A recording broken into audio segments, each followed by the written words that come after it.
up? What up? What up? It's your man, Mr. Controversy. Did you miss me? Yeah, we are back. And I got my dog with me once again. Maceo, what up, dog? Cheers. What's up, my guy? Cheers. Cheers, bro. How you doing, man? I know we on the water. It's hot, man. Listen, spring didn't put up no fight this year. We either had winter or summer. So everybody, you might well start hydrating now. Right. Some official summer don't start to June 21st, but summer done stepped on in. So do with that what you want, ladies and gentlemen. But how y'all doing today? Hey, man, I feel you, man. It's been hot, bro. It's hot. I'm glad. I mean, Charles Barkley said it's snowing in Minnesota. So I don't know if it's true or not. He got bad information. It wasn't true. He talking about they want to go back to Minnesota and play Game 5 in snow, and somebody told him that. Talking about they showed the weather. It was like 65 degrees at night. Look, because I was like, now I know Minnesota get bad weather, but it's almost it'd be June tomorrow. It seems like it's happened in Chicago before. I can show you some pictures where I was up there. It was like June 7th or something like that. And we got on coats. You see we taking pictures. You see our coats hanging on the fence. That's crazy. That's so crazy to me. That's crazy. But anyway, man, you all are paying attention. You are here. Welcome to the 3-Point Conversion Sports Lounge. We got a good show, man, for you, man. Like the title says, it's all about the drama.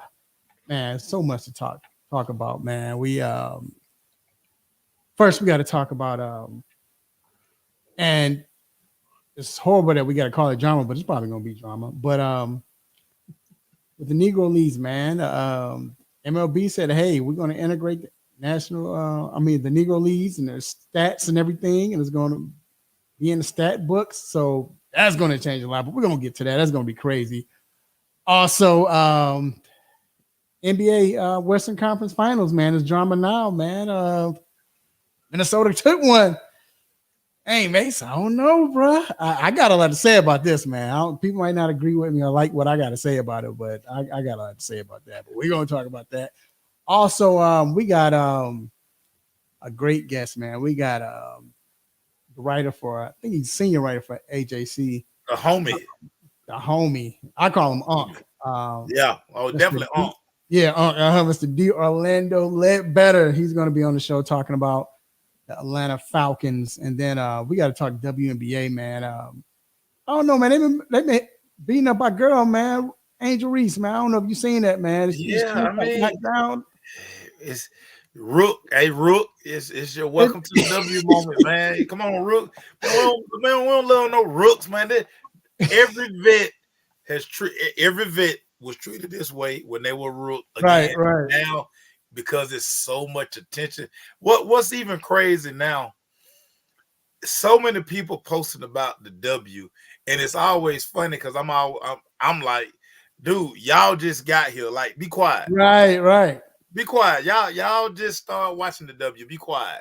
Please be quiet. I think that's my biggest thing about that too. Everybody just not watching. They got something to say, but whatever. Yeah. Then we talking Atlanta Braves, bro. Ronald Acuna for his ACL. The other one is sad. So he's out for the year. So we're talking about that, man. Then we got Dr. Fowler coming in answering questions for us. And we got a little tidbits coming in there. We're going to have some fun today, man. So let your family and friends know they can listen to the show or watch the show. Go to the 3-Point Conversion Facebook page. Also, the 3-Point Conversion YouTube channel. And, man, make sure y'all share it as well. Then, of course, if they want to watch it or listen to it as a podcast, they can go to the 3-Point Conversion. They go iHeartRadio, go to the 3-Point Conversion radio station. All right, man. Let's get to it, dog. So the quick hits that we have, first off, man, Los Angeles Clippers and Tyronn Lue agreed to a multi-year extension. Now, Mace, a lot of people, I'm shocked. A lot of people are on social media like, nah, man, this ain't this ain't what it's supposed to be, man. He shouldn't get it. He should get it. I don't think he's deserving of it and all of that good stuff. Bro, what are your thoughts on this? It had to be done. Rumors are swirling that, the team that's on the other side of the building, they would love to have his services. Of course, him and Lebanon have a very good relationship. Ty Lue is a good coach. Again, the NBA is a players' league. It's not Ty Lue's fault that they decided to give $1 trillion to Harden and Kawhi and playoff P. It's not his fault. Like, I mean, dude. Right. I think if we were to get Ty Lue at the bar somewhere off the record, he'd be like, man, I ain't want them guys. Definitely all three of them. No, I don't want them. Give me one of them. Right. Two, but I don't want all three of them. So he's stuck with these guys. Again, he's not the GM. He just coaches the team. The crazy part about it at the end of the day, Raphael, he's a very good NBA basketball coach by the standard of what we talk about when we look for a good coach. I take him over Doc Rivers. I really would. I mean, it's a reason Doc was in the TV booth before he, on the sideline and messed that up as well. So I wasn't mad at the extension. I mean, I could see it happening because it's almost like, hey, our coach got love out here in these streets. We better lock him up, because if we don't lock him up, we'll be searching. I mean, who want to be searching for an NBA coach in this climate? Hey, let me say this. You're right. So you look, like you said, it wasn't his fault that they signed people for $200 million for 2 years and they barely playing. I mean, of course, you got to think about the injuries, man. He hadn't went through the playoffs with Kawhi in what, 3 or 4 years? Right. So then you got to think about the fact that, which I thought he done a wonderful job, when the fact that you bring in Harden, that messes up, honestly, everything you set up for. So he had to reshuffle. He had to make things work and try out, and they won 50 games still. They started out horrible and still won 50 games. So I mean, he's done a great job. And like you said, there's nobody. I mean, it's hard to get an NBA coach that's great, but listen to this. This is what I think it is. Like you said, you don't want to be searching for a coach. When the Los Angeles Lakers, when they came out with rumors that first they were getting J Kidd, all of a sudden J Kidd get an extension. Yeah. That joke ain't done nothing since he been in Dallas. Then when the rumors came with Ty Lue, all of a sudden you hear, he's talking about getting an extension. They don't want the Lakers to get none of these fools. That's leverage. All it is. Leverage, dog. Leverage. That's what it is. So I get it, man. I'm like you. I think he deserved it. He's one of the top coaches. I mean, it's Kawhi. Look, if the league has said we're going to put Kawhi on this USA team, then y'all should understand, if Lue doesn't have Kawhi, then it's going to be a problem, right? Because you got top notch on that team, right? But your top notch guy is not playing in the playoffs. Yeah, Kawhi gonna get hurt. That don't matter. Move it on, man. He gonna have load management in the Olympics. Get out of here, Kawhi. Get out of here, man. Yo, so speaking of the Lakers, and I say that because of LeBron James, well, his son Bronny James, was talk where I think he had a deadline to make his decision if he's going to stay in the draft or go back to college, and he decided, I'm coming out this year. I'm staying. Which I tell you, and I told you last week, I keep saying this might be LeBron's last year, and I say that because he's not retired. He doesn't want to do like everyone else and retire, going downward. You know what I'm saying? Just not Yep. playing his best. Right. His ego is like that. Also, for the simple fact that, I mean, Bronny's he's gonna play with his father. I think David Stern might make that decision in his grave. He gonna the spirit gonna come back up and make sure that happens. That's a David Stern move right there. You know what I'm saying? But I think he it's already been rumors that Phoenix might take him. Mace, what you think, man? I'm not one to kill dreams. I'm not a dream killer. I'm all about chasing dreams. This is Bronny's dream. Yeah. Rich Paul and I already say, listen, we ain't signing no two-way deal. You know, we ain't gonna be up and down. If you got him, you got him. If not, whatever. Listen, clearly he has a skill set. Clearly his last name has a lot to do with why situation he's in. But hey, that's what the world is about. I mean, nepotism go on everywhere. Fortune 500, just banking industry, wherever, teaching. I mean, wherever. So, Bronny can't be. We get to choose our parents now, right? You think I want LeBron as my dad? But since he's my dad, whatever. But I mean, listen, he looked very good at the combine. This is something he wants. And I mean, hey, if he's the 12th man on the bench or the 10th man on the bench, so be it. But he's living out his dream. And just like some of you guys, y'all dream to rob banks or, whatever y'all do for a living. You know what I'm saying?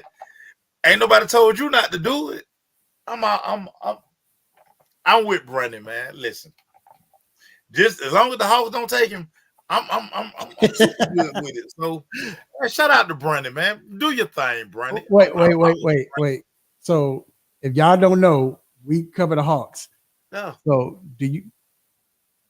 I almost don't want to say this, but do you think that Hawks have been good to us? Hawks and the PR, they're not like that. If it was anywhere else here in Atlanta, we probably wouldn't be. If Bronny came, we probably wouldn't have credentials. Hawks will mess with us though. Hawks treat us right. Oh yeah. The house wouldn't do that. No, yeah, Hawks treat us right. Everywhere else, we lose our credentials. Yeah. We'll be looking crazy. So now, yeah. but you know what though? I think it's a cool thing to see, especially at this stage of the NBA. We've seen everything, man. We've seen the superstars get together. They vetoed a trade because players league, dog. Players league is. But I think right now for viewership, that'd be great. And honestly, to be honest, for someone who is giving his heart and soul the whole time, except for the 2011 finals, but LeBron James giving his heart and soul. He told me he was like that. He told me specifically, he was nervous, but either or, but still giving his heart and soul his whole career and played this long and been great this long. I mean, hey, do what you want. I felt like Jordan did things. Jordan had, as far as the zone when he came back in the league and all of this, I felt like there was a lot of things that Jordan could have done. Right. Because he had a power that he didn't do. Whatever Jordan wanted to touch, he was going to get. I really believe, Jordan made a statement going back, but in 92, remember the situation, was that 93 situation with the gambling, all of that gambling stuff. And remember, he stopped talking to the media. Yeah. David Stern told all the media, y'all stop asking these questions. There was a memo sent out. Yeah. They stopped asking questions. Next thing you know, Jordan talking again. Yeah. He had a power, but I don't think Jordan used it to the way he could have. Jordan was all about basketball, that's it. But LeBron, yeah, man, LeBron got this power, and I like the fact that he's doing this. And of course, why wouldn't you want LeBron and his son on your team? That's money. I don't care what team you are at this point, especially if you're not a championship team, or even you trying to get a championship team, you might get one. And I just thought about a Phoenix with Booker and possibly Durant. I just thought about that. But butts and seats for sure. butts You know and what? shit. Oh Like, yeah, yeah, you're gonna get yeah. but I mean, you're gonna probably sell out every night. I mean, I don't know if people have ever, been to a game with LeBron. When LeBron is playing, I mean, it's different. I mean, Very.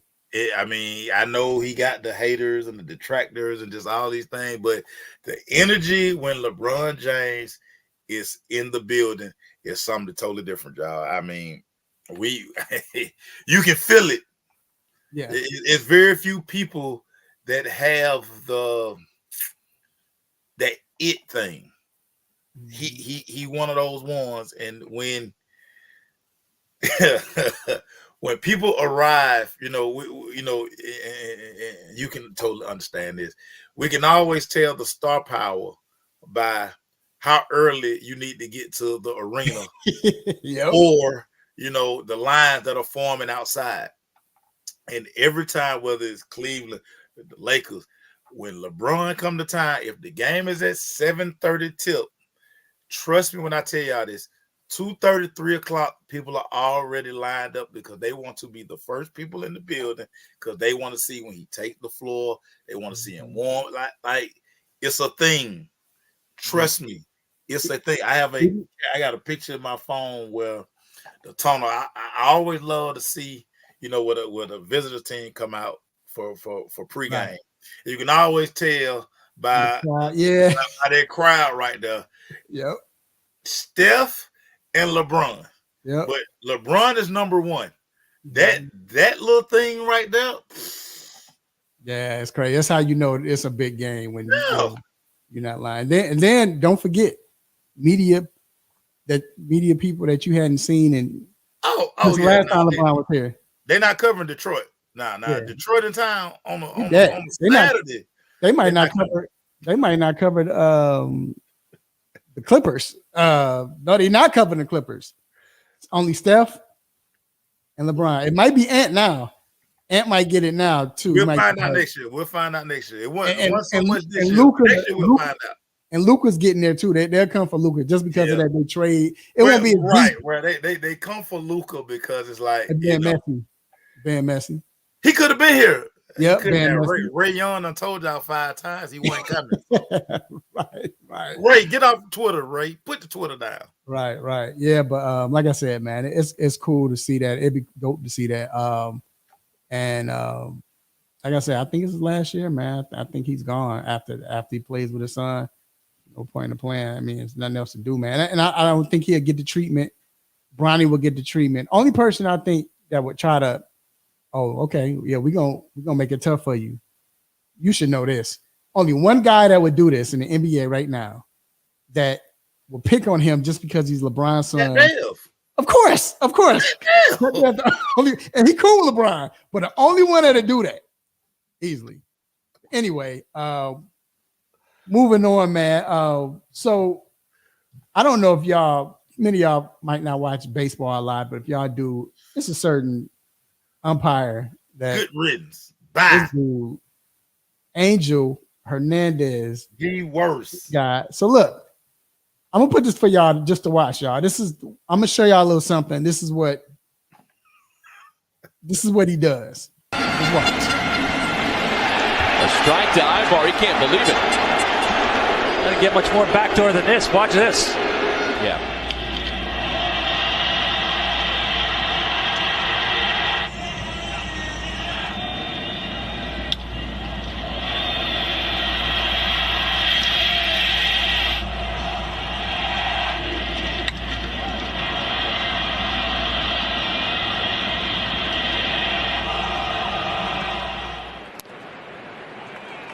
2-1. And, oh my goodness. 2-2. You have got to be kidding me. What in the world? We've just completely lost it here. This is just bad. 3 consecutive pitches. Yo. Bruh. So this guy, the fact that he had in 4 innings, he had 3 plays that he caught out, safe, whatever, and every one of them got overturned. Horrible, dog. Horrible. Man. I needed this guy in high school while I was pitching because his strike zone, very, very judicious strike zone. Like, so if y'all really don't know, like, your strike zone is from your letters to your knees, but the ball has to be like around the plate on the black. Right. Right. You can throw the ball in the other batter's box. He gonna call. This how bad Angel Hernandez is. He would always, you would check, you would like do your research, find out who's umping the game. And if you see him umping, you like, man, I ain't watching that game. Look, either he gonna help you or he's gonna be he gonna hurt you. More like he gonna hurt you. If you're NL team, he gonna hurt you. He gonna hurt you. But you know what though? One thing, that's what I love about baseball. As horrible as he is, that's that, I don't know, that character you need in baseball. Like that, and he's the umpire and he'll be behind the plate, he'll be first, but that's what you need, man. You even though you hate it, but I love MLB, especially back in the days. You had characters like that, whether it was players, managers, umpire, whatever it was, just to have announcers, just to have that. Yeah, that is funny. It's so crazy. Man. I was telling somebody the other day, I was like, imagine if Ricky Henderson grew up in this Instagram, Twitter era. Ricky Henderson would be gold. Oh, Reggie Jackson would be gold. Oh my God! In this era right here, because I mean, Ricky, third person. Come on, man. Ricky gone Ricky. Ricky gone Ricky. It'd be a media dream right now. Just you getting views on it. Oh my God, what? Think about it. Back then, half the time you heard it maybe 3 weeks later or whatever. So now you got video of him saying this or tweets. Oh my God, definitely. All day, every day. You like, man, I can't get enough of Ricky, man. Can't. Let me go follow the A's so I can get all the Ricky content, all of it. So come on, man. Let's get on this. Let's talk about this Negro League, bro. Oh yes, sir. So the MLB came out. I was about to say Bud Selig. Oh Lord, but Manfred, he came out and they said, all right, I think it was 2021. What was it? 20? Yeah. 18. Oh, I forgot which one it was, but either or, they made like NL League. They said a part of it. So part of the players that play in a certain leagues got to be a part of Major League Baseball now. We're going to consider them part of Major League Baseball. Now they're saying that it came out and said yesterday that they're going to integrate their stats into Major League Baseball history. So now the leading, like for right now, leading in OPS. What else it was with Josh Gibson? He took over like the best batting average. Yeah. For a career. He got the best batting average for a single season, like 466, something crazy like that. Right. So it's about to change history. It's going to change history. I don't know how long it's going to take. But my thing is, Mace, is the fact that they finally did it. And I mean, this is something where, you hear as children. I went to the museum in Kansas City, which was dope. It was dope. But now to see this part of Major League Baseball, who knows, man? This might attract more black fans now. We had a few. I mean, we had a lot that we thought was black. I mean, they were black, but we thought was black, and turned out and jokers was. You hear them talk, we like, what? Sammy Sosa, I just knew that joke was black. I mean, when I was a kid, then Manny Ramirez, he acted like a ninja. I thought he was. Come on, man, Manny. Yeah, a lot of Negro tendencies that Manny Ramirez. A lot of Negro tendencies. But anyway, your thoughts when you first heard about this, dude. I love it, and I love it because I think about how my granddad. Every day I got out of school, And this was when the Braves was like, sorry. So you could go, all AT aliens know this. You could go to Braves games free. You could just show up. So, and they were so bad that, like I say, they would play all the games between 3:05, 4:05, 5:05. We would get out of school. We would do our homework in the car on our way to the Braves game, and we would go watch like 5 or 6. And you could just walk into Fulton County Stadium. But my granddad always talked about how Satchel Paige, is all these guys who played the Negro League, how if they had played Major League Baseball, it's so many white players we would have never heard of.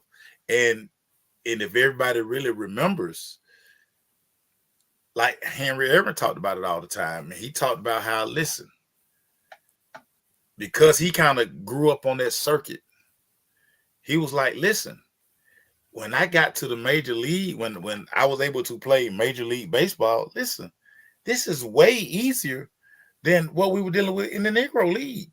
And so I think at some point, MLB had to embrace it, because we for all the guys, you want to pop up Babe Ruth, Lou Gehrig, just all these guys you want to prop up.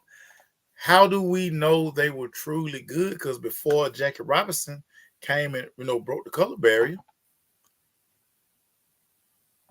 who to say that if we had let a lot of those guys in earlier, that again Babe Ruth would be the home run king the way he was, or just whoever. Like, man, come on, man. We know we're better athletes anyway. Right. But it's something that I think had to be done. I like what you just said about, and we hear so many times about how we need to get African Americans back into baseball. This could be one of the ways and maybe this may spark these kids to, like, you know what? Yeah. I'm always telling the kids, the bag over there in baseball. Right. Now the road a little bit longer, you got minor league now, but whatever. Bag it's baseball. Easy on your body. You can play 20, 25 years. And again, the bag is better over there in baseball. So I think right here, I think it was a great idea, man. I think it's long overdue. So, man, salute to old Rob Manfred for finally making this thing happen. Good job, Rob. Yeah, you talk about the baseball where the bag is. I remember my son, like 9 years old, and I talk about him now. My son don't have he's not athletic at all like that, But I don't know where that joke got his gene from, but either or. But he one of them disciplined players. Like, if he on your team, this is the perfect player to have, because he's gonna do what you say. Right. He's one of those. Very coachable, super coachable. Very coachable. But either or, I remember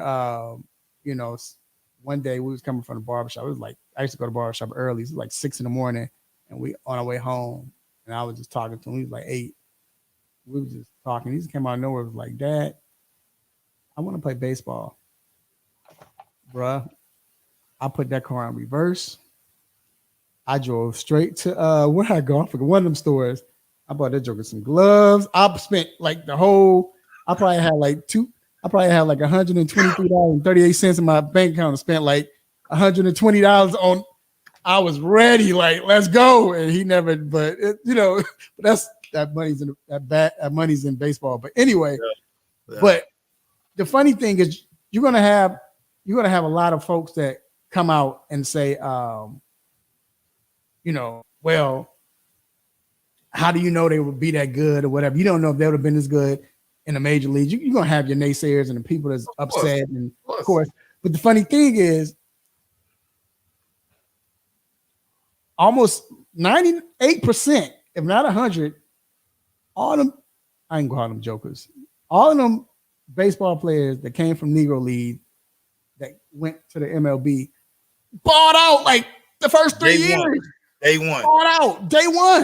Day one. Satchel Paige was 300 years old and came in and was still striking people out. Like, man, y'all, he done pitched 30 years over there in the Negro League. Coming in here. Oh, man. He 50. He ain't throwing it. Come on, dog. So you knew they would have bought out. My thing is now, who would be the home run king? Because now how long did Mays play in the Negro Leagues? Because now I'm wondering if you combine it, because they're saying they're going to combine their stats also when they went to the major leagues. Now I'm wondering. Hank played a strong 5-6 years in Negro League. Oh, Hank did too? Okay, Yeah. well, Hank might. How long did Willie play? Mr. Willie? He played a good 6-7. Yeah. Yeah, so I'm wondering, like, yeah, man, this is. So I know Bonds right now is sick, and all of them sick right now, you know. My granddad, so I pitched in Little League in high school. I pitched all through baseball career.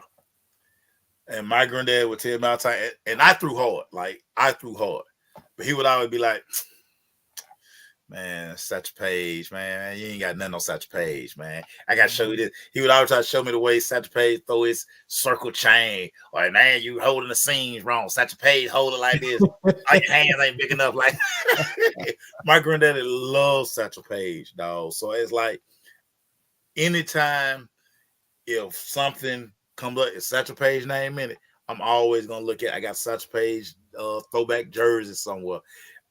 Dude, this is a great thing right here. I mean, I'm almost kind of choked up about it because it's like, it took y'all long enough, but I mean, better late than never, man. Yeah, so, better late than never, man. So salute to them. Like, I can't wait, man. I can't wait to see these stats and how long it's going to take, but I can't wait, man. Let me before we you know what? Let's pivot, man. We're gonna pivot to basketball. So to NBA Western Conference. We saw Minnesota come out that they they forced a game 5. A lot of people thought it was gonna be a sweep. Yeah. I ain't hear from none of them people, dog. Yep. None of them think so, last dog. night. No, I didn't think so, dog. As a matter of fact, I was one of the few that kept saying, even after they was down 3-0, like, yo, I can see Minnesota winning this series. But Raphael, people forget games 1 and 2. No, count all 3 of them, 1, 2, and 3. But really 1 and 2, Minnesota should have won those games. Right. They should have won those games. Listen to this, Mace. So, even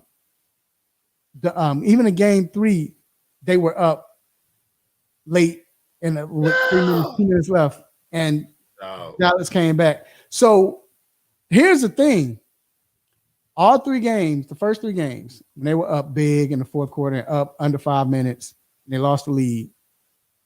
In none of them games did Cat or Ant play well. No. Last night we saw them play well, which is what we expect, right? Right. And then look what happened.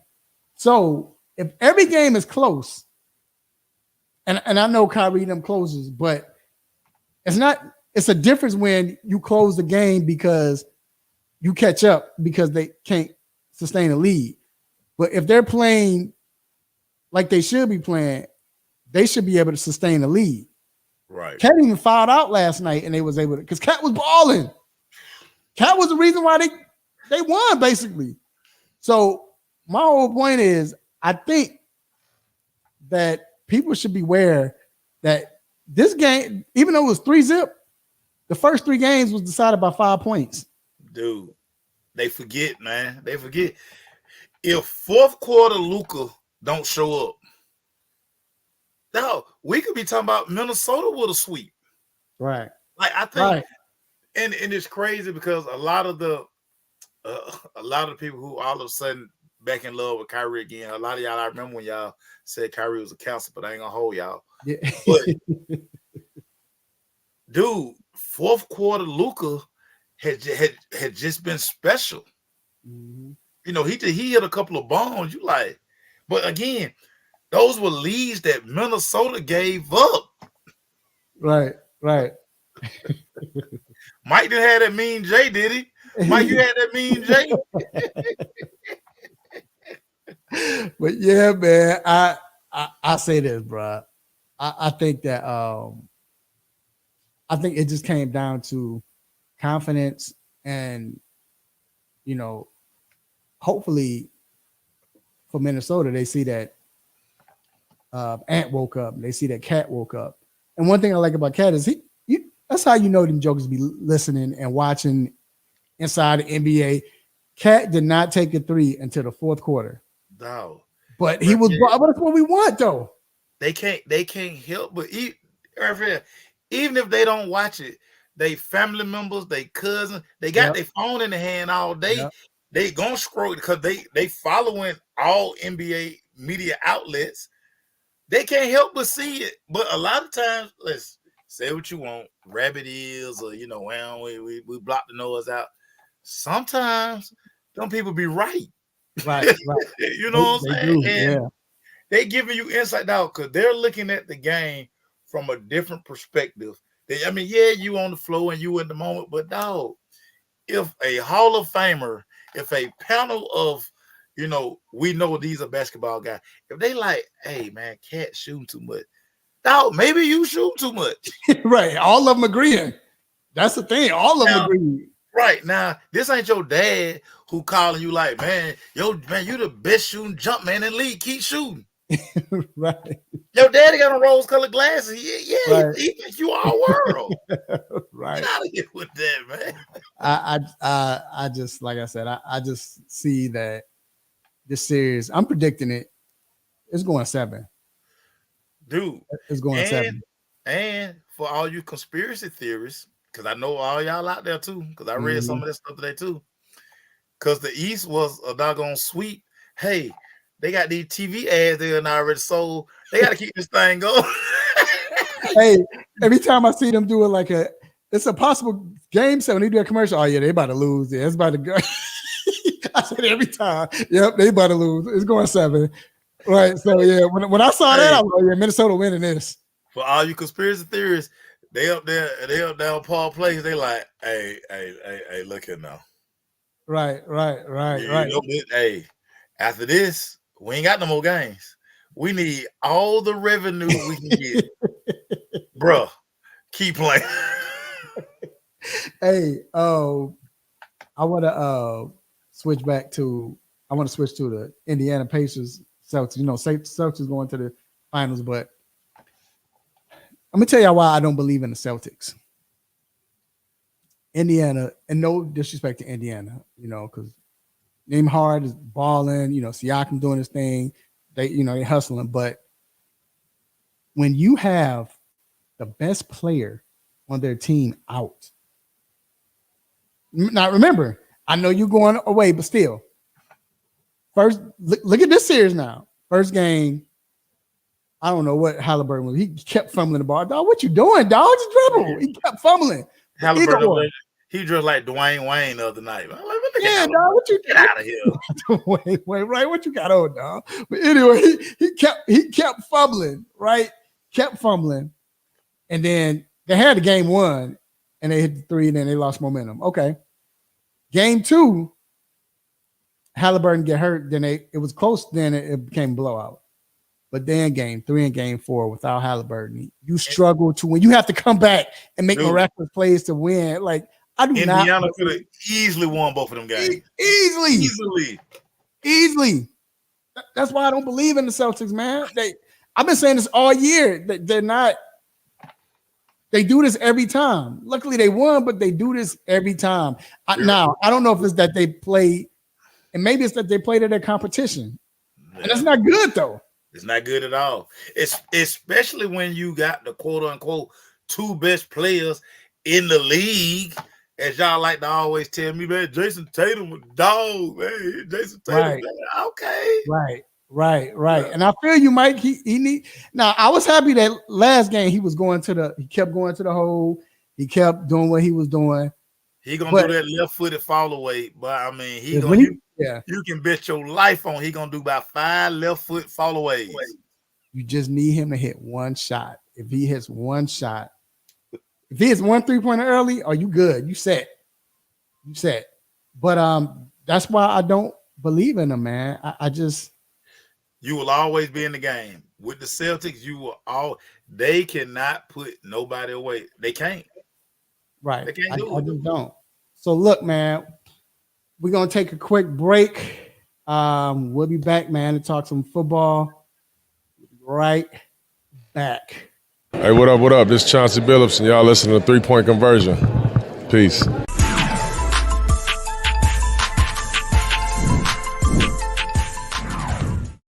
I remember 93. I know all of us remember this. It was on a certain sideline. Houston Oilers was playing. You had a certain offensive coordinator named Kevin Gilbride. You had a defensive coordinator named, I think, Buddy Ryan. And they got into it. So I want to ask you, as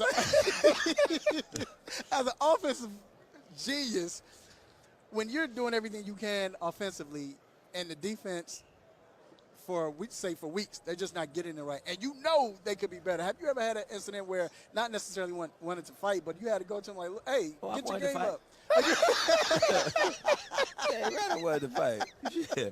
People forget at the end of the day, it goes on your record. You know, that's the whole thing I think people don't understand about this. You know, everybody talks about the offense coordinator, defense coordinator. Man, it goes on the head coach's record. It goes on his tombstone. Right. So, man, you doggone right I want to fight. This is what we said we were going to do. What the are you doing? You know, and so you have to have that. But, you know, you don't want it to explode on the sideline. You'd rather take it into the locker room or the meeting room in order to handle it. But some certain situations call for different things, you know.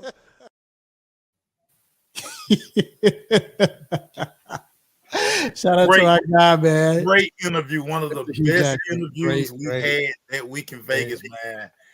Hugh Jackson. Yeah, man. Classic. Hey, man. So I kind of hope that we don't see this in Atlanta also. And I think we got the perfect man to ask about this. And I got to bring in, man, this guy. This is what we call him. This is the guy. But you know, this is our guy. This is our guy. This is on to us. What's up, Unc? This is on to us, and writer for the AJC. But look, man, what's more important is I want y'all to know that he's and I think this is pretty dope that he's about to he's nominated for the Bill Nunn Memorial Award, which is the winner. This is like an award that the winner will be commemorated at the Pro Football Hall of Fame Museum. That's how big and good this guy is. My guy, Mr. D. Orlando Ledbetter. What's going on, sir? Hey, not too much, guys. Thanks for having me on the show tonight. I got it. Appreciate you for coming on. We talked about, you know, fighting, and we was laughing about Hugh Jackson. But I want to ask you, though, as far as the OTA so far, what has been the difference, or have you noticed a difference, you know, in the atmosphere with the new head coach, Raheem Morris, and his crew? And if so, how have the veteran players adjusted? Yeah, you can see that there's buy-in to the new coach. You know, not a lot of wasted motions. They're on time, they're on schedule, they're on the field with the plan. And, that shows. They're not trying to do too much right now. Just get some basic concepts in, get some timing on their routes and so forth. You know, defensively, they can't hit or anything. So they're just kind of out there running around, this kind of high-level gym class type operation. But that's what we're looking at. You know, you don't get to see a lot of football, but just, you know, player movement, passing. The passing, one thing and the big thing is in the 7-on-7 passing drills, the ball doesn't touch the ground. I've only seen like one drop per session. In most sessions, the ball doesn't touch the ground. That's a good sign. Yes. D-Led, I want to talk about I think one of the more underappreciated guys in Atlanta, and that's one AJ Terrell. Almost time for his extension. I know a lot of people, he don't get interceptions. I just want you to talk about, because you're in every city, you talk to everybody. Talk about the love AJ receives outside of Atlanta, because people here don't appreciate AJ. Yeah, a lot of respect for AJ around the league. His ability to, you're gonna get beat sometimes. So it's like every time, a couple years ago, Mike Thomas got him on a couple short routes in the red zone. So people like, oh, that's trash. They ain't see him lock him up the other 68 minutes, you know. So and he's doing that week in and week out. You're gonna get a couple up here and there, you know, long one to Mike Evans, no shame there, you know. You're gonna sit on that 15-yard out because that's what they throw a lot.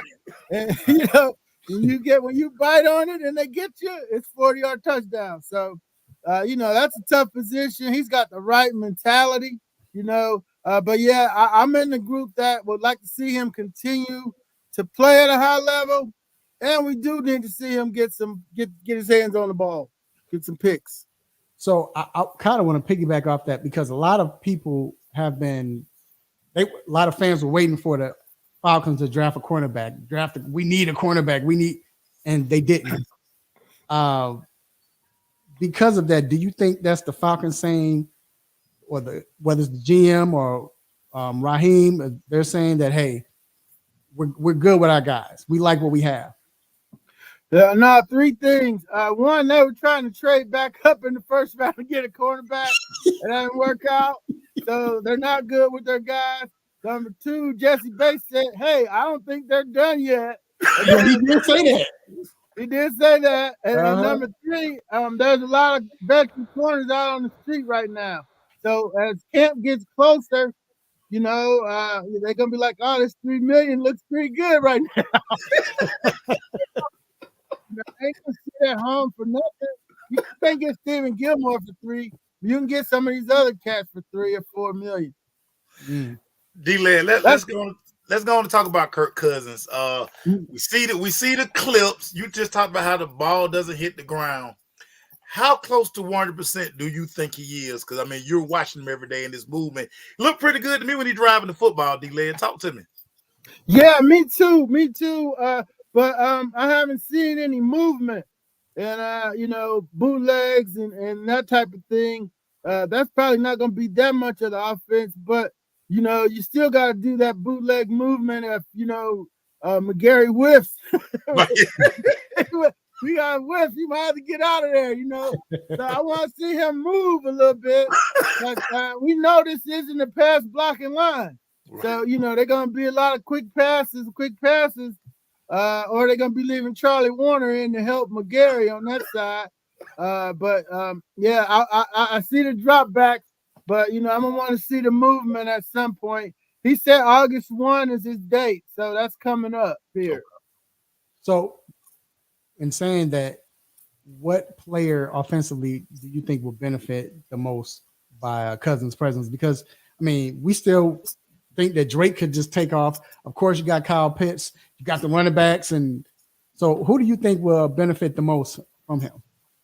I think it's going to be Kyle Pitts because I just did a note from Zach Robinson where he's talking about moving him around, and you know, it makes sense. He looks like a wide receiver to me. So, you know, they keep talking about his inline blocking. I ain't seen him block yet. So, you know, so quit asking him to be an inline blocker. You know, Tony Gonzalez was like that. You know, he wasn't gonna block. You know, he getting away, but he ain't moving nobody off the line. So, you know, quit it with that. That's why they got Charlie Warner and they got Dwelly.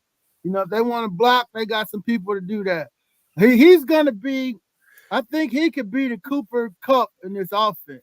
You know, you start looking for a matchup, like which guy can run the routes that the Rams were running. Right. Pitts could run the routes Kupp was running, that underneath crossing stuff and the cutback stuff and broken arrow things. Pitts could run all of that. And then Mooney and Rondale Moore got to give him some speed up top, you know, to open things up for Pitts and Drake. So right. I think Pitts is the one that, you know, somebody's going to be single covered. So, you know, it probably ain't going to be Pitts, but if it's Pitts, then Drake's free. If it's Drake, then Pitts is free. Right. And then you got to worry about the fast guys getting over the top. But we know that they don't ever have time to get over the top because of the pass. So, you know, but the other teams don't know that yet, you know. So you got to come out and throw some bombs early, catch them off guard. So they're like, oh, okay, yeah, they'll throw it deep, but you really want the underneath and intermediate stuff. Now, D-Led, I know everybody on Twitter in your mentions, they love to ask this question in Atlanta. Who gonna sack the quarterback? Why we can't get to the quarterback? I know you get tired of D-Led, but who gonna get to the quarterback? Hey, I'm like, hey man, call Big Beasley up. He the last one to have double-digit sacks for him, so he probably about 32. He might have something left, But yeah, that's the problem. Ever since he left, for John Abraham left, they haven't been able to manufacture. And God bless Grady, he's up there in the middle fighting 340 pounders, and getting his 6-7 sacks. But yeah. Could it be Evan Katie? I mean, Lorenzo Carter, somebody, they got to scheme somebody free, They've been trying to blitz the linebackers, but Caden Ellis he didn't get there enough last year for me to think he can do that. Troy Anderson, he's just not an instinctual linebacker. He might be one day, but yeah, so the Trice kid from Washington, he only had double-digit sacks last year. He doesn't look like a explosive guy off the edge. He looks like a try-hard guy. He gonna keep trying, but he ain't gonna. If the quarterback holds it long enough, he'll get there. But he ain't beating nobody. And getting 10 sacks. So, yeah, I don't really know where the sacks are gonna come from. It's got to be a collective with the way this roster is built. So do you think with Jesse Bates' second year, and we all love Jesse Bates, seems like he's a great leader. But besides him, who will step up? We know AJ, but I guess on the line of the linebackers, who do you think will make that jump on the defensive side this year? Yeah, it's a lot of guys that need to do it. Jesse Bates is just a football player. Okay, yeah. I don't know. Are you gonna throw in the towel on Richie Grant? Is he a nickelback and that's it? Yeah, that might be one. That was one we were counting on last year. He was on our list of guys that had to step up. Him, Evan Katie, and Anderson. So leave them on there. But Richie might could take him off because he lost his job to a 7th round pick last year. So he might be out of the mix altogether. So can Clark Phillips step in that cornerback spot or beat out the veteran that's there? D. Alford, the linebackers, Lemon, Ellis, and Anderson, one of those got to turn into a football player. I mean, like a stud that's going to stuff somebody on 3rd and 1, and then up front, you got Oyamata and Grady. You got all these young guys you drafted. I like the Oregon kid. I think he can be a baller right away. He can step up. I don't know about Rook yet. Because I would have took the big guy from Texas. Turns out the kid from Illinois had a Jones fracture, so you need help now. You can't wait for him to get healthy. So maybe it's Rook. Maybe we're overlooking it. Maybe he's gonna be that guy. But somebody's got to. They'll get an opportunity to get out there and play some ball. So we'll see who it is. There are going to be opportunities for a lot of guys this year to play. They're going to play a rotation.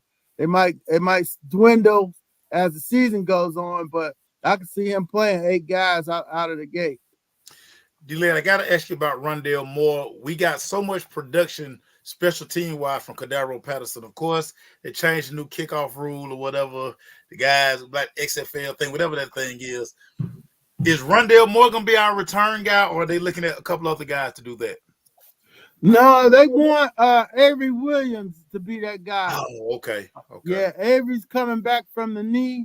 He led the league in punt returns last year, and Coach Marquez Williams really likes him and believes he's a student of the game and won't make mistakes. Once you build up that trust with the special teams guys, you'll be around for a long time. And Avery has said that he's done that. So that's who I expect Rondale to be the backup, and he can just concentrate on offense because he ran a 4.28, I think. Yeah, at the combine. So I'm like, hey, I need a jet. The jet sweep was about all they could do with him in Arizona, and people catch on to that. But yeah, I want to see if he can blow the top off, and get out on some deep routes and catch the ball because he was a beast at Purdue. Indeed. Yeah, he was. Well, man, we thank you for coming on, D-Led, and make sure y'all follow him at the Orlando AJC. And hey, man, I know you're gonna get this. First ballot Hall of Famer.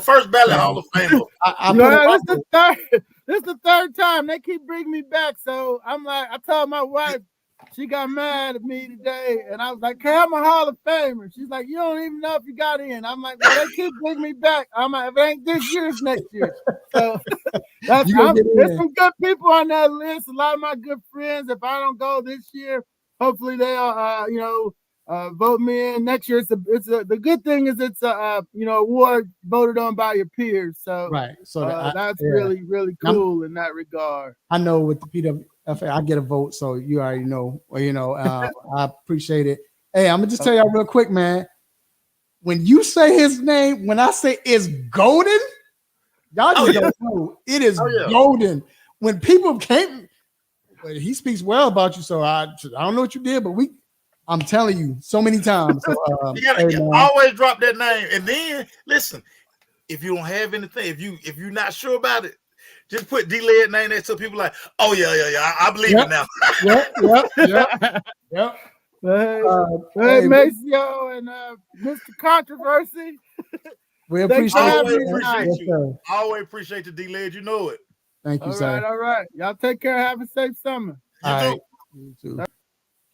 All right, man. That was dope, man. Having Mr. D-Led in. One of the best in the business, man. It's sometimes I don't know about you.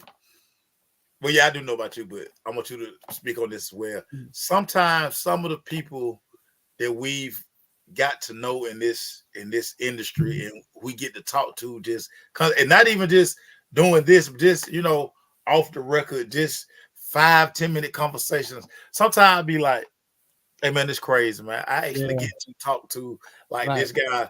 I remember D-Led, matter of fact, D-Led had because D-Led one of the few people that truly he kept telling everybody the Falcons gonna take Michael Penix.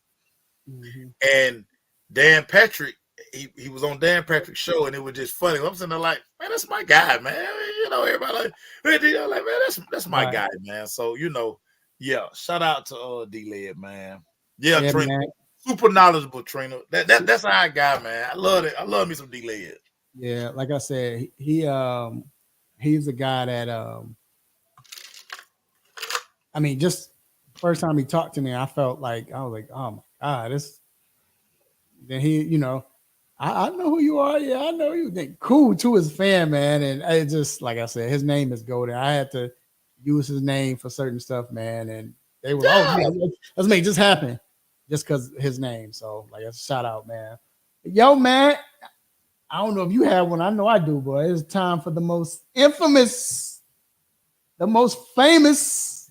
Stop it. Time, y'all. It's time for that. Stop it. Make sure I got one, man. Make it quick, bro. My stop it goes to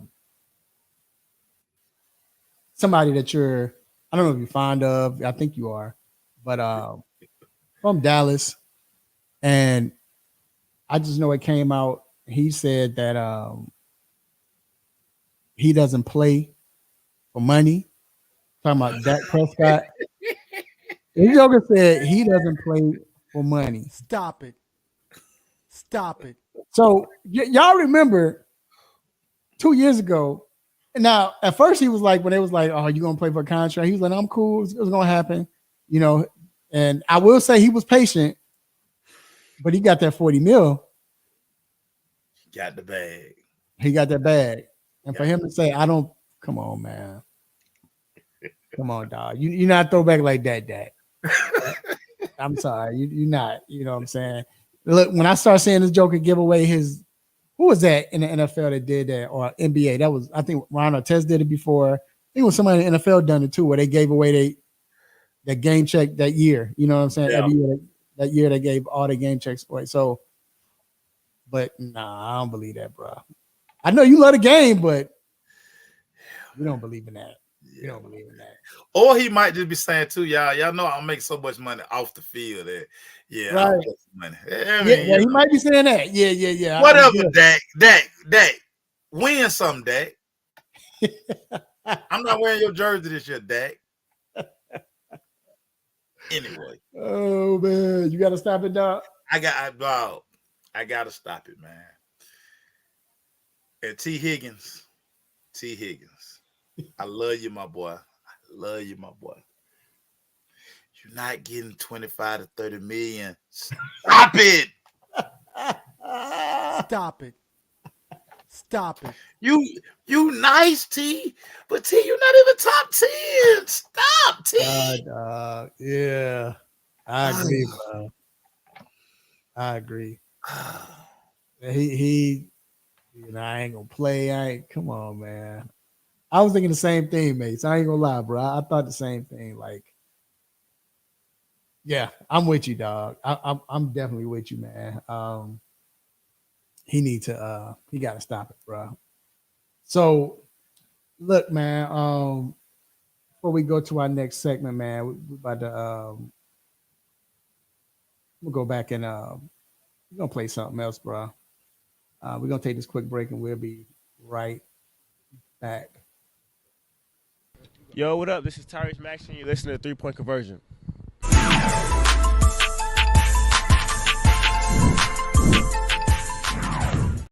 Now, we're not throwing your old coach under the bus. Right? He ain't his coach no more. No, he's not. I'm playing. But, stop. All right, man, go ahead. So, like, he was one of the coaches that every week I was just like, man, dude, bruh, you killing this team. Yeah. And sometimes with all of the gambling that this guy did, sometimes ask him, dog. Dude, y'all had to sometimes just be sitting there like, are we really getting ready to do this? Bruh. This is a safe space. Right. I mean, the rubbing of the head answered the question for me, but he's not there no more. Y'all had to just be like, man, this dude tripping. Hey, I closed my eyes. I had closed my eyes and I did what I was told. It wasn't any offensive. I'm a young guy, man. I can't be thinking too much about that type of stuff. It's not my job. Right. But I think you can look back at decisions made and maybe question some stuff. Sure. I think it's easy to do that, but in the middle of the game, personally, I'm not saying what everybody else did. I'm just talking about personally what I try to just focus on the game because that's not my job, and I don't get paid to worry about what decisions are being made. So look, the key word was try, because I know you was like this. Hey,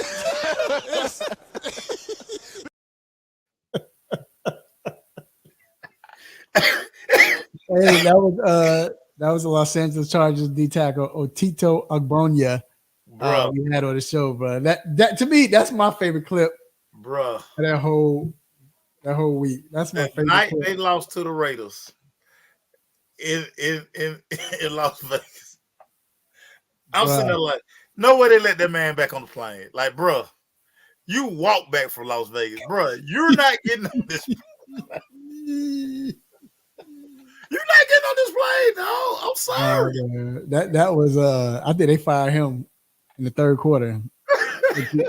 You saw him look down and yeah, he got fired. But I mean, they got the door and the Raiders had been struggling to score points all year. They put 35 up in the first quarter. You got the backup quarterback. They had a backup running back. Remember?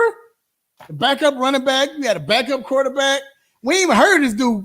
Hey, man. That was starting that running back. We was like, because I know a whole bunch of fantasy rushers. We was like, dang, should I start him? Well, I ain't starting that dude. I don't even know who he is. And this joker had 130 some yards rushing and 4 touchdowns. Went crazy, dog. Yeah, man. I never forget that, man. All right, man. Look, we're gonna take one more quick break, bro. And we're gonna be back, man, to talk about some injuries. We'll be right back.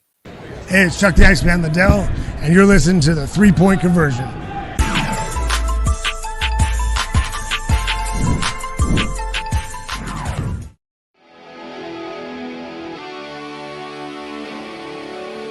Have a sports injury?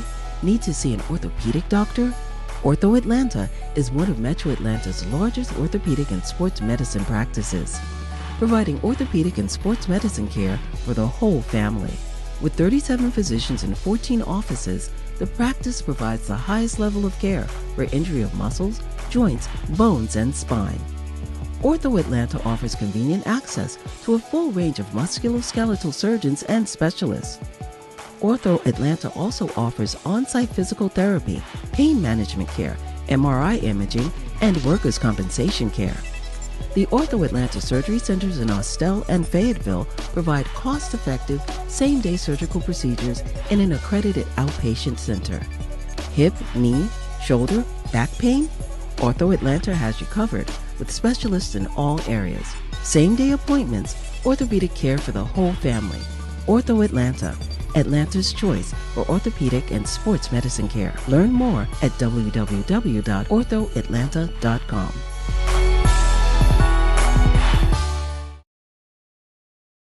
All right, we are back inside the 3-point conversion sports lounge. It's gonna be funny. One day y'all gonna showing that playing that commercial. Y'all gonna see me on a clip stretching my shoulder on my knee. But anyway, man, we gotta bring in none other than Dr. Donnie Fowler III, orthopedic for Ortho Atlanta. Our guy, that's our cousin. What's going on, Doc? Doc. How you guys doing? Good. Doc, do you think they need, can I get on? I probably need to be on there with my knee. You know, when I was, or my calf, when I was done with the calf injury. Shouldn't I be in that commercial?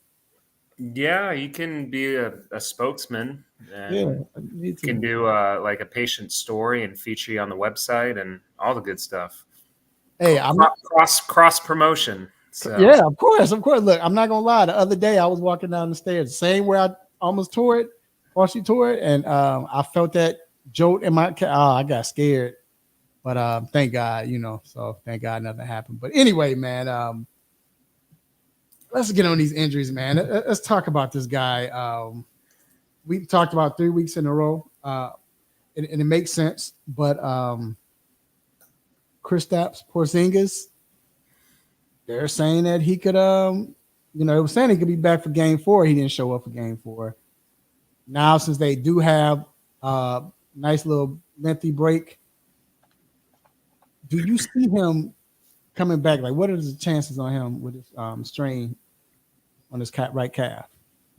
Yeah, I mean, I think they're good. I mean, we talked, like you said previously, and I thought they were good before, but I think the Celtics did it right. They had enough of a cushion, and with obviously the Pacers hurting and Halliburton out, I feel like they were comfortable with their lineup going out there. Even if they ended up losing one, it would have been somewhat unthinkable to see them losing 4 in a row, and obviously they swept. So I think they kind of, stacked their chips and said, well, yeah, we don't need him now. Let's save him, make sure he's closer to 100% come the finals. And obviously they're still waiting for that Western Conference series to end with the T-Wolves extended thing. So I think they're doing it right. He came out, and I think both him and the coach had good things to say about his progression and how he's feeling. And he basically posted that I'll see you guys in the finals to the Celtics faithful. So I would expect him probably back by game 1, which I guess depending on how many more games we get in the West, could still be a little ways out. Again, like I said before, he's not going to play like 30, 40 minutes right off the bat. I would expect maybe 15 to 20-ish, and they kind of work him back into game shape. But I think that's very realistic. Doc, we got to talk about Dallas Mavericks center Derek Lively. He suffered a neck strain. Got kneed in the back. He got kneed in the back of the neck. It was real strange. I don't know how that happened in game 3. How severe is the injury? And when is a realistic timetable for him to return? Yeah, I mean, tough, kind of unique injury, not something you see every day, right, which is kind of good and bad. I mean, again, you never want to mess around with the neck or the spine. Yeah. This isn't, though, something where he was making a tackle and got, in football and got speared and had severe neck cervical damage. So I think it's more of a muscular thing and kind of a pain thing, and making sure he feels comfortable being able to rotate his head and jump and run and all that kind of stuff. So Obviously, you didn't see him in game 4 when he was questionable, and they lost that game. And obviously, it's probably not just because of Derek Lively being out, but he's definitely a big part, especially on defense, of what they're able to do. So I think they've probably almost kind of like talking about Porzingis. It's kind of like, well, we're up 3-0. We can probably spare a game if it means getting them back a little closer to 100%, and maybe we win. And now that they didn't, and it's going to a game 5, I definitely think with a little more time and the game starting to become slightly more urgent to win the series for them, I wouldn't be surprised to see him out there. Plus, he's a Duke guy, and we know they're tough, so I would expect to see him out there. So, all right. So Ronald Acuna tore his ACL, and I'm not gonna lie, Doc. He's starting to be. I'm trying not to give him that title of can't get right, but he's approaching that like quickly. But towards ACL on the other knee this time, is it a good chance that he'll be back for the start of the season next year? Yeah, I mean, first, hate to see it, and a lot more of a kind of almost like a freak accident of how he caught it, even compared to when he tore the other one when he was out in the outfield. Most people don't realize this, but once you tear one ACL, you're actually, the studies show you're actually at a higher risk of tearing your other ACL more so than re-tearing the one that you already tore. For probably a bunch of different reasons that I won't get into. So in a way, he had a higher likelihood of tearing the other one and not redoing the one that was already fixed on the right. Again, kind of freak way he caught it. The hope is there's not a lot of other damage besides the ACL. Again, full disclosure, I have not seen any of the scans or know if, hey, is there meniscus stuff or cartilage or anything else besides the ACL, which sometimes can extend the rehab and recovery a little bit more.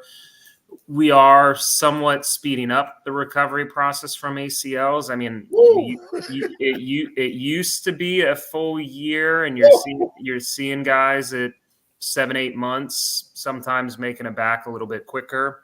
So, I mean, if you think about baseball at the start of April, if he has surgery, say in the next week or so, that gives him 10 months to recover. Maybe not fully ready by spring training, but doing baseball activity. And I do think it's realistic that he could be back by the beginning of next season. But obviously he's done for this year. I guess if you believe in superstition, what some people are saying is obviously when he tore the other ACL, the Braves won the World Series. So if you think about it that way, maybe this means that they're going to win the World Series again. But I already said it, Doc. I already said it. But not to throw him under the bus, Marcell Ozuna got a DUI that year, and then when he got a DUI the next year, it was like, oh, well, that means they're going to win the World Series again, and well, they didn't. So it doesn't always work that way, but we'll see. Doc, I want to talk about second opinions because it's just one of these things, guys go in, athlete, doctor tells them one thing, you tell them one thing. Have you ever been on the other side of you're the doctor that has to give the second opinion after that first diagnosis?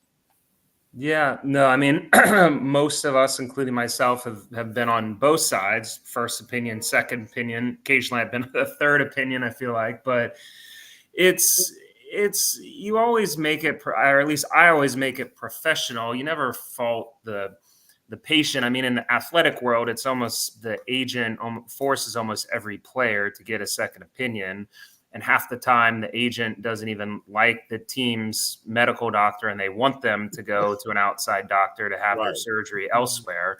So it works a little different in the sports world, but in the real world, again, people still come in and want second opinions, or they're not happy with the bedside manner or how they're treated at one orthopedic practice. So then they'll come to your practice. And so a lot of times what I'll find is what they've been told isn't necessarily wrong, but it just hasn't been delivered in the right way, or they haven't really taken the time to break it down or kind of explain it to them on a level where they kind of like understand and feel comfortable with what needs to happen. So I'd say that's more of it than anything. It's pretty rare that someone will come to me for a second opinion and what the other person has told them is completely wrong.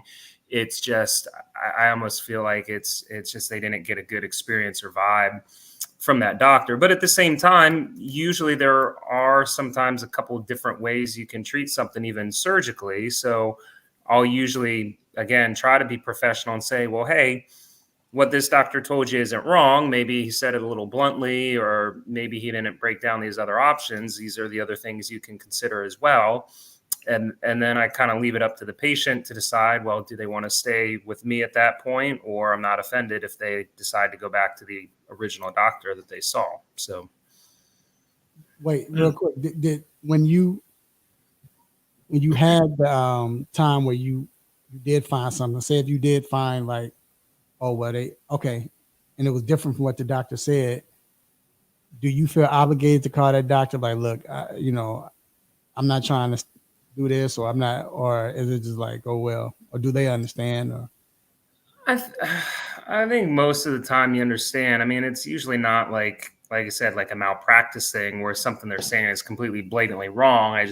Sometimes there are other options or other things you can do. So unless it's someone I really know very well, I'm usually not hitting them up directly per se, but I just kind of let the patient make their decision then off the information that I provide them additionally. So, Doc, you have one more question from the chat. They're asking, say, Dr. Fowler, fantasy football question.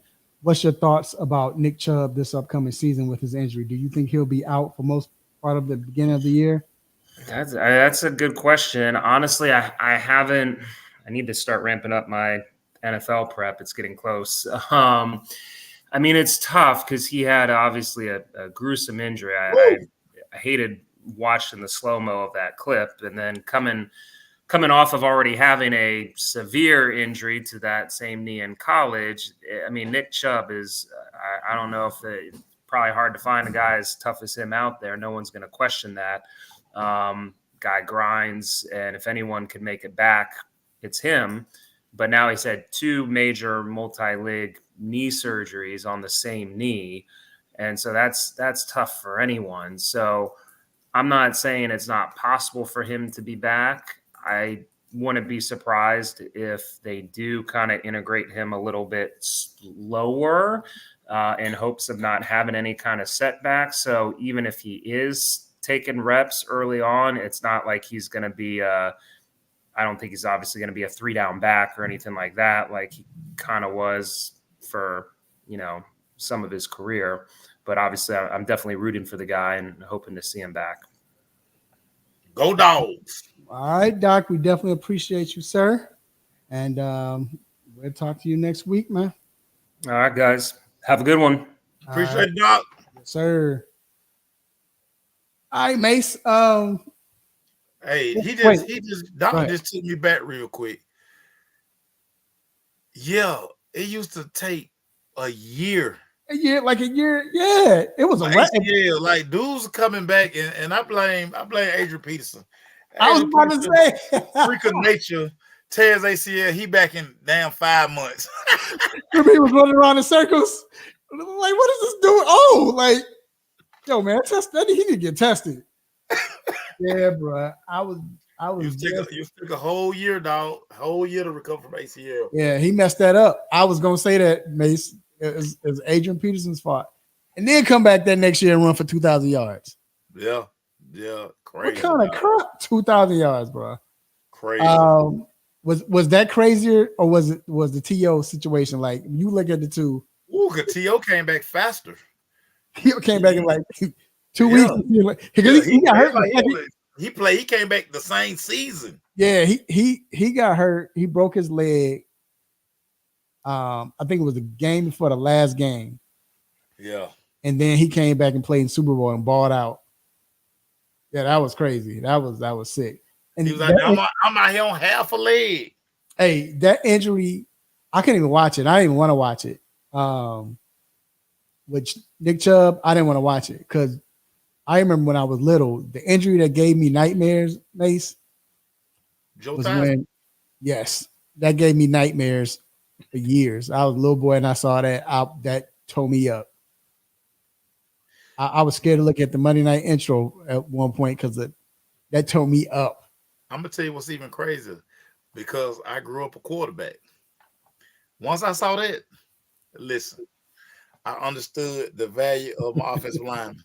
Yep. I would love on them like, bro, please don't let me get hit like that. That's why everybody talk about quarterbacks they soft. Nah, man, just think about it. People diving at your legs and coming from every which way. You don't see them. At least sometimes when you're running, you get to see who's coming at you. But yeah, man, that's yeah, that's crazy, bro. Crazy, dog. But look, man, this WNBA, bro. We witnessed, we here in Atlanta, we witnessed the Dream take a loss to the Minnesota Lynx. We got drugged. We got drugged. Yeah, I didn't want to say it, but we saw Caitlin McBride. She went off, and the crazy thing was, I asked her about this too.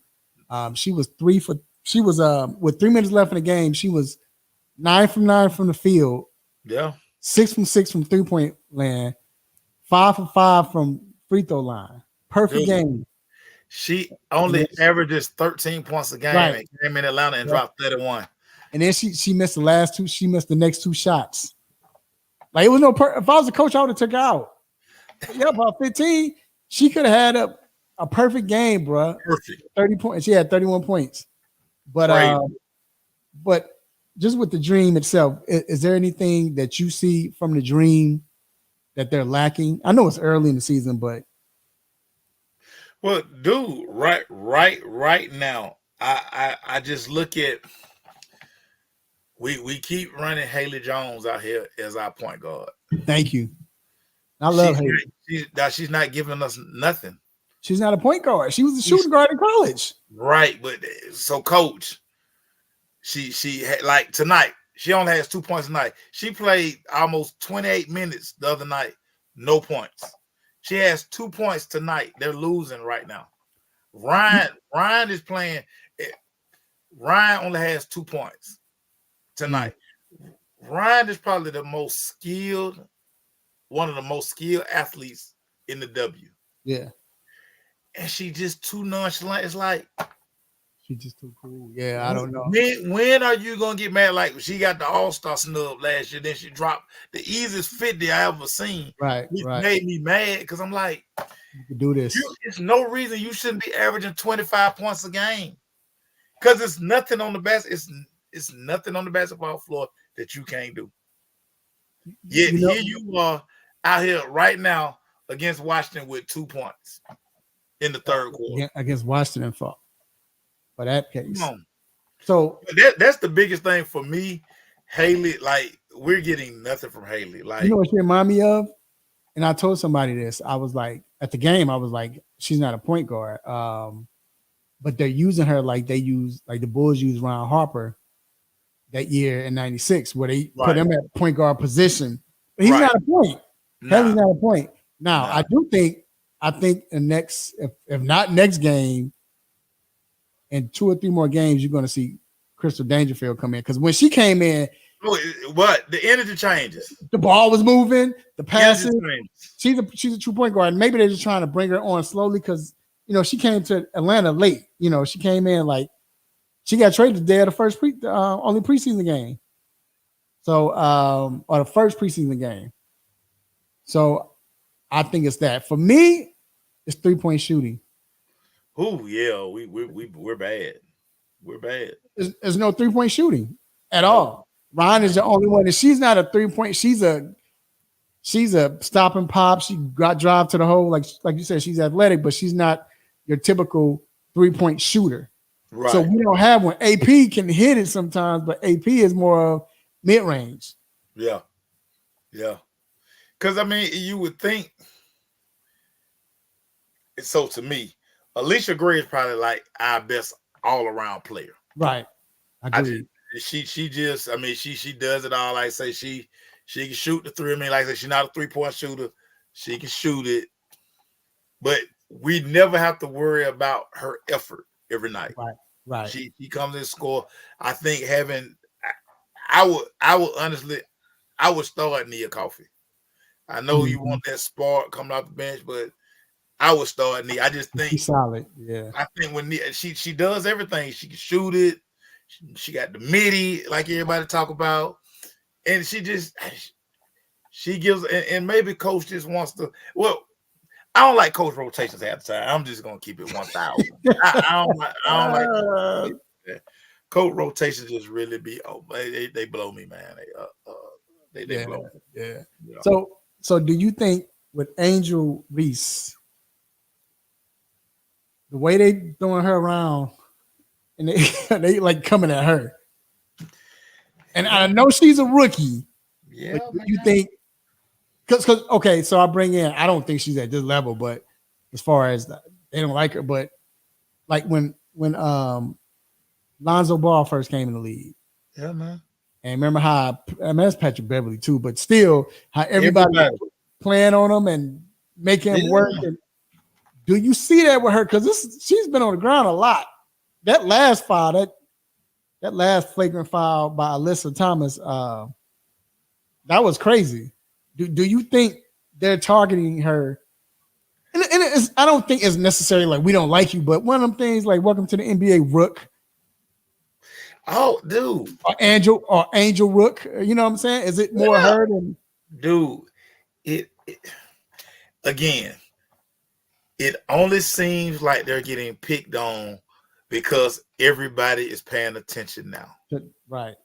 To do do you think when Diana Taurasi first came in the W that everybody was like, she went to UConn? Just let her go to the rack? No, they didn't. Do you think they let my girlfriend Swin Cash when she just came into the W? Do you think they just like, man, Swin went to UConn? Swin about. Do you think because Candace Parker was all that at Tennessee that they just were gonna let her? Even the great Maya Moore, they was on her head. Yeah. Rookies, until you earn your keep, people gonna try because they just want to see, are you tough? No, listen. Do you think them vets tired of? Oh man, Angel, Caitlin, they coming to they changing the. They don't want to hear that.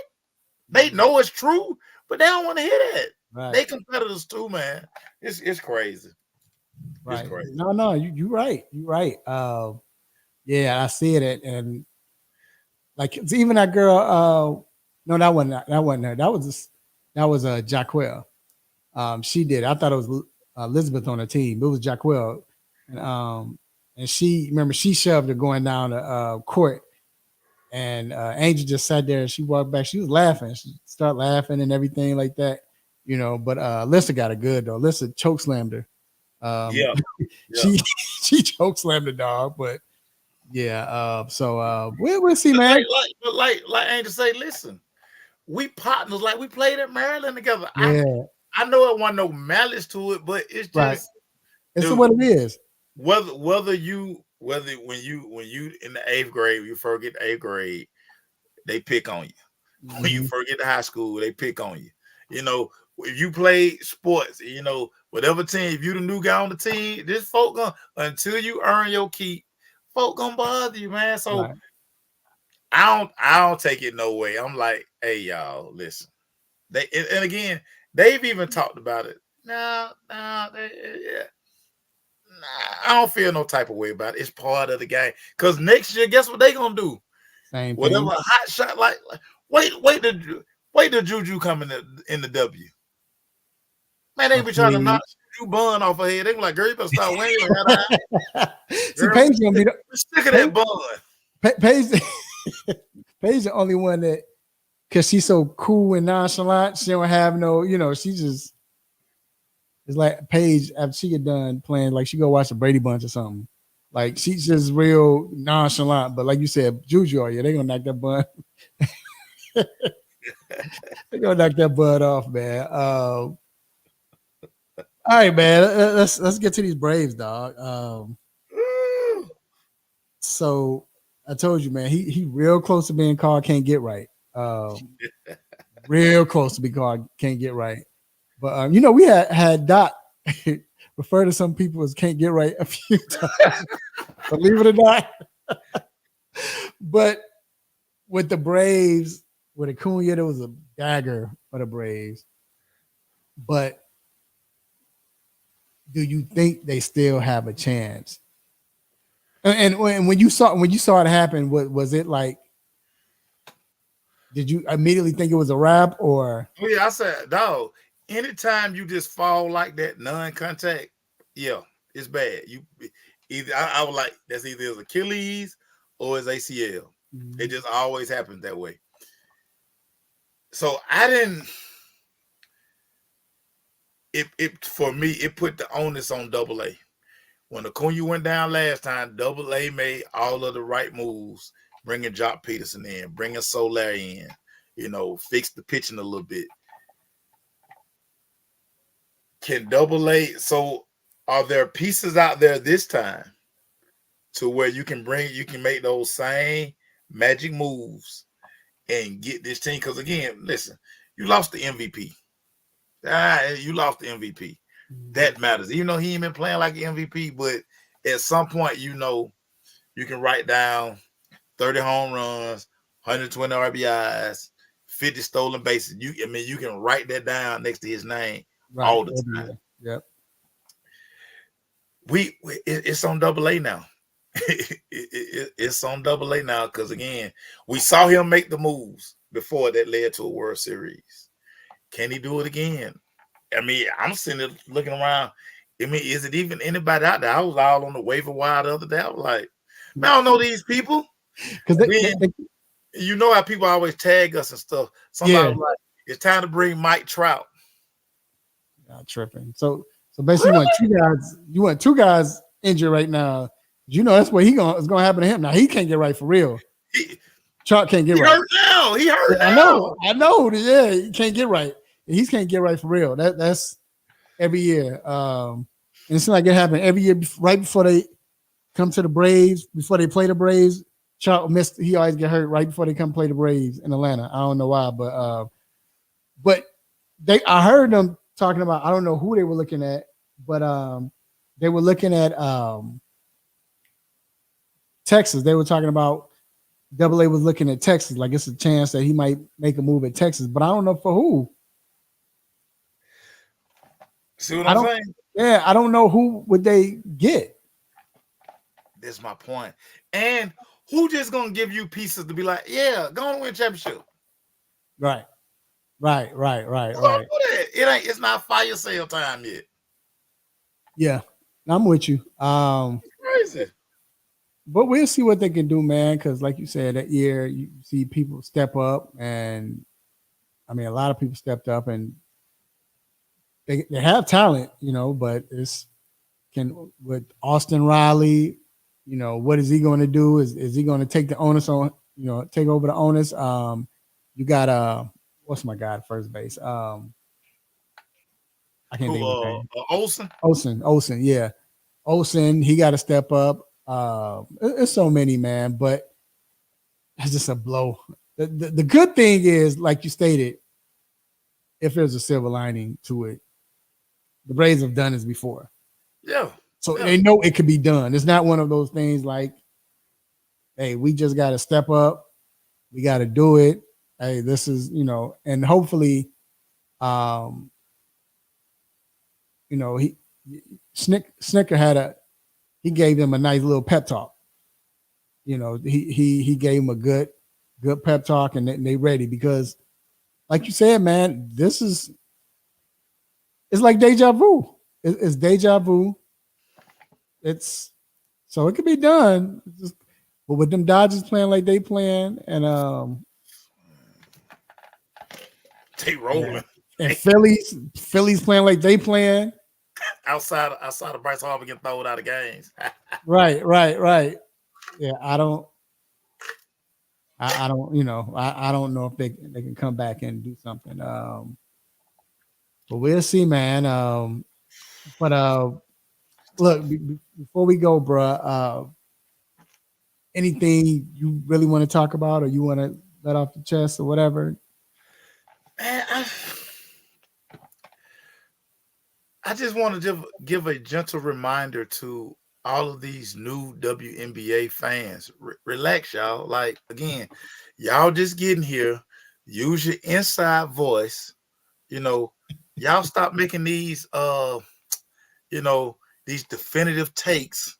Y'all don't know what the hell y'all talking about. Relax. Let the people who've been here a while follow our lead. Right. Again, if you're just coming in and all your posts about Caitlin Clark and Angel Reese, be quiet. Be quiet. Let the people who've been here listen. We don't come to y'all job dropping fries.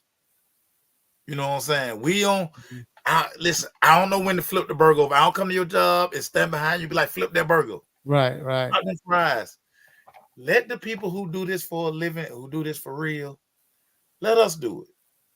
Stop this. Every post is not about Caitlin and Angel Reese. Right. You're telling on yourself. You're very limited. Very limited. Yeah. As we saw Sunday, we saw Kayla just go off. And Collier, man, she a beast. Nafisa Collier. Yeah. She's the beast, man, for Minnesota, man. Like I said, there's some talent in the league, man. Enrique, oh my God. But I mean, a whole dog. She wearing the right number. She wearing 24 for a reason. You know what? Yeah. And I know we're gonna get to this. It'll be talked about more once we get there, but they're gonna have a decision to make, man. Some decisions to make when it comes to this Olympic team, bro. Yeah, they better pick right. They better. I mean, and it's not like it used because back a few years ago, you knew who was going. Right. You pretty much named the team. Right. But, bruh, I mean, because to me, of course, Stewie, Asia, Asia's teammate, God, I'm looking dead at her. You know what I'm talking about. Team. Which one? Clark, Plum? Which one? Plum. Yeah. Plum. Uh-huh. You really could just send the aces. Send the aces. You can. Send the aces. They went back to back. Send the aces. Jewel's gonna go. Gonna go. Send the aces and then take Sabrina and Stewie. You good. But look, like you said, you got Sabrina, you got Enrique. They probably gonna let Diana go one more year. They probably might let Brittany go. Gotta if BG healthy, gotta send BG. That's what I'm saying. BG probably gonna go. I know nobody pretty much don't mess with her like her, but Skylar is balling. You got to think about her. I hate they doing my girl like that though, man. I hate they hate on my girl, man. I don't know why they do that, but I ain't gonna lie. I'm gonna tell the truth, shame the devil. So we got to cover them in Phoenix. Yes, Skylar, she's something to be, and no, she's not the, because she's very pretty, she's not the diva or the, they always say that the bad ones are the crazy ones. But no, she just she about them streets, dog. I just say that. She about them streets, so maybe that's it. I don't know. But this talk that Caitlin should get in, for what? Yeah. No, yeah. But like I said, it's gonna be tough, man. Caitlin, no, Caitlin, no. See you next time. Nah, it's gonna be tough. Only thing I want to talk about is, I mean, it's redundant or whatever, but late in these playoffs, we got to stop allowing these refs, the NBA, stop calling these texts, man. Like if they get into it, it's the playoffs. People, it's intensity. What you expect is something on the line. They ain't ready to go to Cancun. They ain't ready to go to Cancun. So why are you? So I can see if somebody was throwing hands. They not throwing hands. They just getting each other. They might just talk a little smack. You call it a tech? Come on. Rudy had his hands up when he went up. They didn't call the tech on him first, but they called a tech on the boy Jones Jr. But still, like, Come on, man. Let them. It's the playoffs. It's the playoffs. Playoffs. Look. NBA talk about they want entertainment. They want to score and all that. That's entertainment to us. You know what I'm saying? Getting each other's face, talking. That's entertainment to us. Let it happen. Just let it happen. Stay out of it, man. We need the Jake O'Donnells, and we need the Nick Bavettas, and you know what I'm saying, and not Steve Javies. Steve Javies, man. Steve Javies called it just quick though. What? Nah, he just called him Allen Iverson. That's the only he called. But you know, we need, man. We need those Hugh Hollins. I hate Hugh Hollins, Hugh Evans. But we need those reps. That's all I'm saying. I just let it happen, man. Don't just let it happen, bro. Let it. Let them play, man. Let them play like, dude. Stop trying to be the story, man. Like, dog. We don't like y'all like that, dog. We don't like y'all like that. Yeah, like I said, it's entertainment, man. Shout out to J Mac, man. Edward Moses legend. Meet this Friday, 6 to 9 at Morehouse College, y'all. So y'all make sure y'all keep that in mind. But hey, man, it's been a great one. It's been fun. I appreciate everybody. And hey, man, y'all already know what time it is. Look, like I always say, man, if you hear this music, you already know what it means. It means it's time to let you go. Before we let you go, we have a couple of shout outs, and stay tuned because you might be part of it. First off, I want to give a shout out to the Almighty God for giving me this platform to do what I do, say what I say, make you all happy, upset, mad, want to give me the stop it button. God, I appreciate it. I want to thank my guest, D. Orlando Ledbetter. We appreciate you, appreciate you for coming on. Our guy, cousin of the show, Dr. Donnie Fowler III. Make sure y'all check out Ortho Atlanta if y'all in Atlanta, man. Cuzzo, big cousin. I've been there. They take care of us for real. So they good. They good with their stuff. Also, man, my dog Mace for coming back, man. Whenever you see me, big dog, you know I'm gonna be my Wednesdays, especially now that school out. All I'll be doing is feeling crazy, watching Dateline. Don't tell me that. All right, bro. I got you, man. I got you. Watching Dateline. Be watching Dateline. Do you know most people on Dateline are always killing people for inheritance, dog? I'm not telling nobody what they getting in the will. These folk know what's going on. They be doing that. You right. Dog. These folk, they be having these policies. I was watching one this morning. Dude collecting 1.5 million. Took your wife out, dog. Took your wife out. Tried to blame it on the neighbor, dog. Tried to blame it on the neighbor. It's for some money that can't last you. Anyway, man. Hey, man, shout out to everybody who came in the chat, watched it live. Who's going to watch it listen to it as a podcast? Thank Mike Patton, Vince is the Fantasy Guru. We got James, got Sharpshooters Podcast, Jeremy, Miss Trina, Jay. Am I leaving somebody out? I think I'm not, but my guy Marlon. What up, Marlon? My guy. That's my guy. Hey, man, shout out to my beautiful children, my nieces, nephews, uncles, cousins, aunties, uncles. I said that already. Brothers and sisters, my grandparents, my play cousins. Hey, let your family know that you love them. Let them love them while they can still feel it. Let them know why they're still alive. Hey, y'all, eat good, drink responsibly, be safe, watch some sports. Next week, same time, same show, same crazy whole, same sports nonsense. When you miss me, we out. My boy. No doubt. Peace.